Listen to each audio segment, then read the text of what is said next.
এখনো সময় আছে, আল্লাহর দিকে ফিরে আসুন। বিসমিল্লাহির রহমানির রহিম।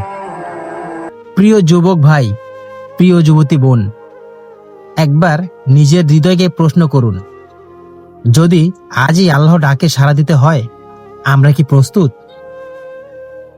আজ আমরা দুনিয়ার চাকরি, ব্যবসা, পড়াশোনা আর স্বপ্ন নিয়ে ব্যস্ত, কিন্তু যে মৃত্যুর হাত থেকে কেউ বাঁচতে পারবে না, কতটুকু প্রস্তুতি নিয়েছি? মহান আল্লাহ তাআলা বলেন, প্রত্যেক প্রাণীকেই মৃত্যুর স্বাদ গ্রহণ করতে হবে, আর কিয়ামতের দিনই তোমাদের প্রতিদান পূর্ণরূপে দেওয়া হবে। সূরা আলে ইমরান ৩ আয়াত ১৮৫। প্রিয় ভাই, এই পৃথিবী চিরস্থায়ী নয়। আজ আমরা হাসতেছি, কাল হয়তো আমাদের নামের আগে লেখা হবে মরহুম। আমাদের প্রিয় নবী হযরত মুহাম্মদ সাল্লাল্লাহু আলাইহি সাল্লাম বলেছেন, বুদ্ধিমান সেই ব্যক্তি যে নিজের নফসের হিসাব নেয় এবং মৃত্যুর পরের জীবনের জন্য আমল করে। জামে আত-তিরমিজি হাদিস ২৪৫৯। এই হাদিসটির সনদ সম্পর্কে আমাদের মধ্যে আলোচনা রয়েছে। অনেকে এটিকে হাসান বলেছেন। প্রিয় বন্ধু, শয়তান সবসময় একটি কথাই বলে, এখনো অনেক সময় আছে, পরে তওবা করো।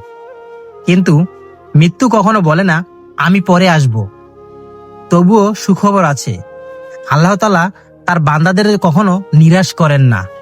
তিনি বলেন, বলুন, হে আমার বান্দারা, যারা নিজেদের উপর জুলুম করেছে, তোমরা আল্লাহর রহমত থেকে নিরাশ হইও না। নিশ্চয়ই আল্লাহ সমস্ত গুনাহ ক্ষমা করে দেন। নিশ্চয়ই তিনি পরম ক্ষমাশীল, পরম দয়ালু। সূরা আজ-জুমার ৩৯ আয়াত ৫৩। তাই যদি আপনার জীবনে হাজারো গুনাহ থেকেও থাকে, আজই আল্লাহর কাছে ফিরে আসুন।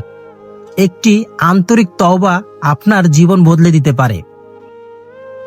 রাসূল সাল্লাল্লাহু আলাইহি সাল্লাম জান্নাত সম্পর্কে বলেছেন, জান্নাতে এমন সব নিয়ামত রয়েছে যা কোনো চোখ দেখেনি, কোনো কান শোনেনি এবং কোনো মানুষের অন্তর কল্পনাও করতে পারেনি।